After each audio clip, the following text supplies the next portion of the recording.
Alright, it's grammar time.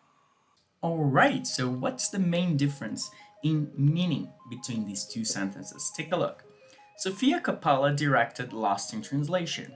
Lost in Translation was directed by Sofia Coppola. So the first thing we notice when we look at these two sentences is that the main difference is on the focus.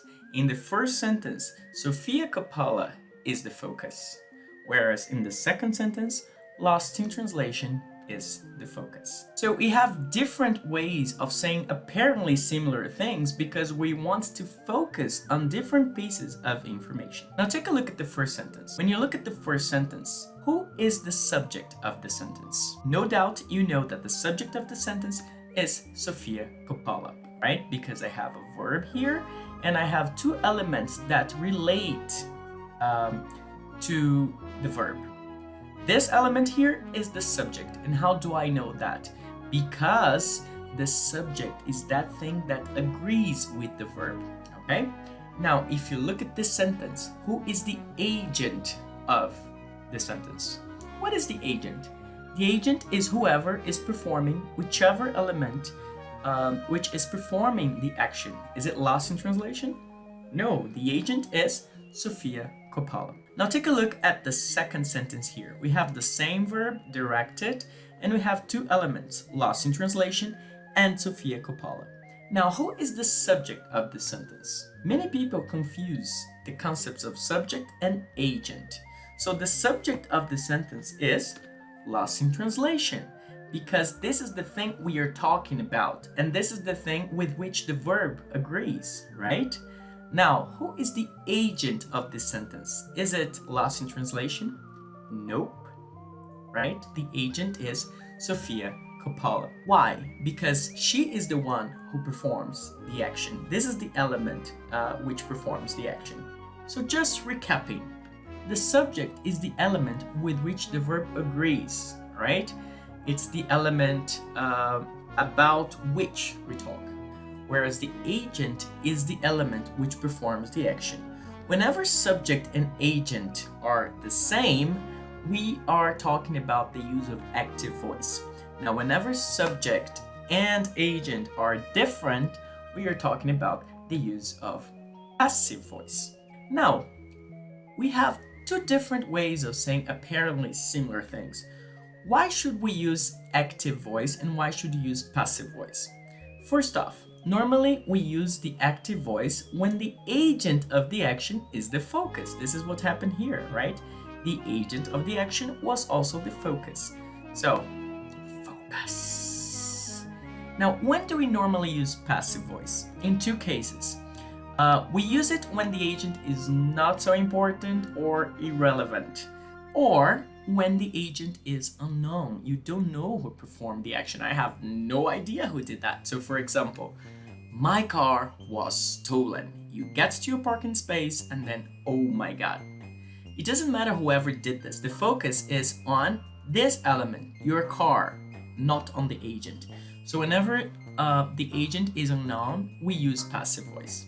Now let's imagine a few days later, you find out that, oh my God, my own brother stole my car.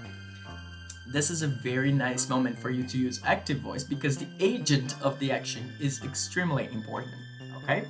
We can also use passive voice when we're trying to omit the agent. So for example, oh my God, Mom, our food got eaten by somebody. I mean, I ate the whole food, but I don't want to tell anybody about this, right? Now, not only did Sofia Coppola direct Lost in Translation, she also wrote Lost in Translation. So let's talk a little bit about form here. Is the sentence in the active voice or in the passive voice? Well, we know that it's in the active voice because we have a subject, right? And we have a verb which agrees with the subject, okay? So, active voice. Now, what if I want to make this sentence into passive voice? What do I need to do? So, for you to transform an active voice sentence into a passive voice one, what do you need? You will need to change the focus. That means the subject is changing. Now, the subject is Lost in Translation. So let's see here. From Sofia Coppola wrote Lost in Translation, we move to Lost in Translation was written by Sofia Coppola.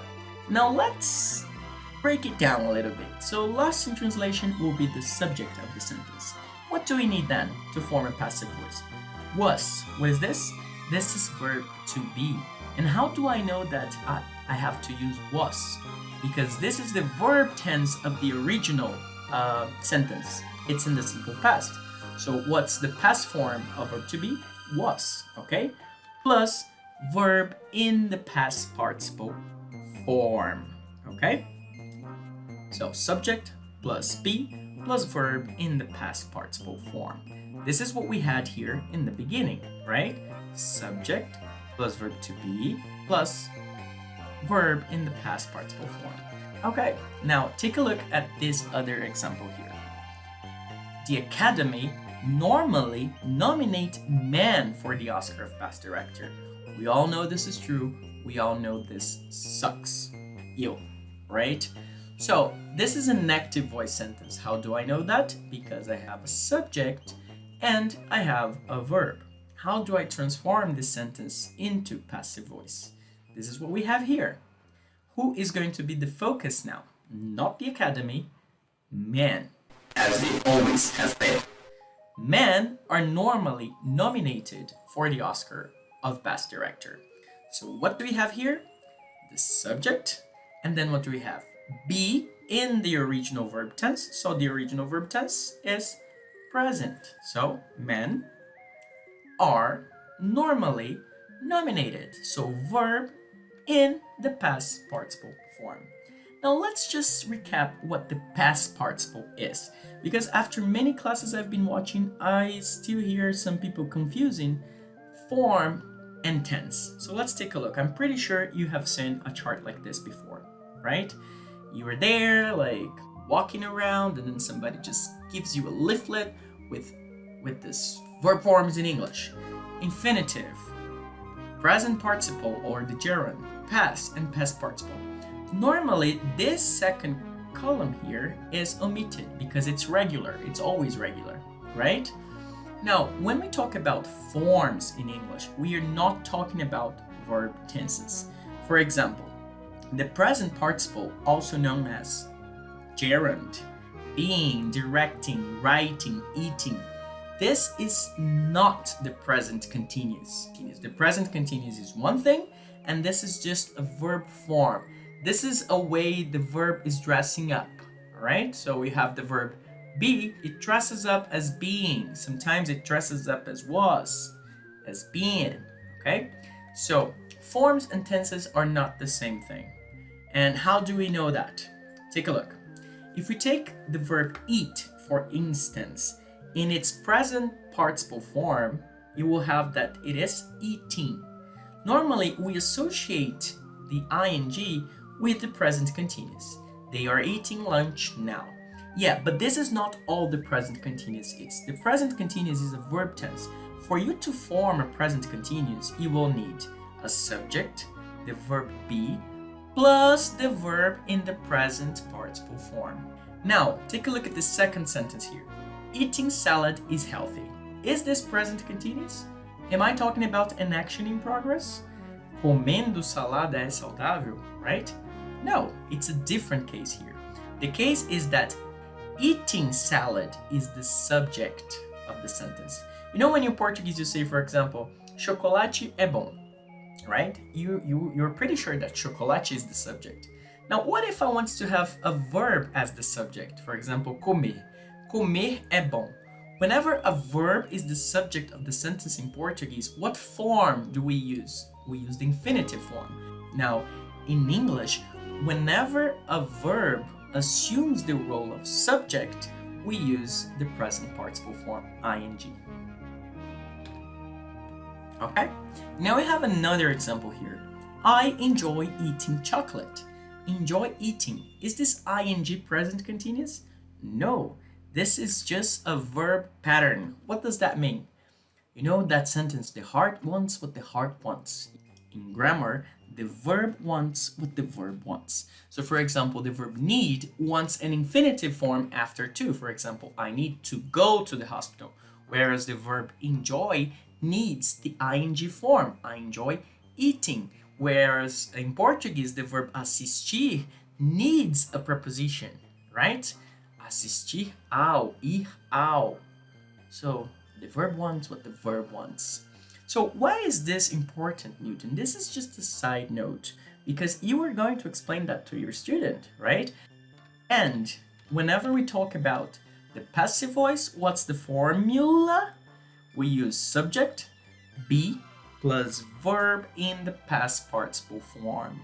This is important because I see many teachers confusing past participle form with present perfect tense. The past participle form, just like the present participle form, is used for many contexts, not only for present perfect, not only for passive voice. So this is why this is so important. And finally, girls, I do hope that in the future I don't need to use these examples because I'm pretty sure more women will be nominated for the Oscar of Best Director.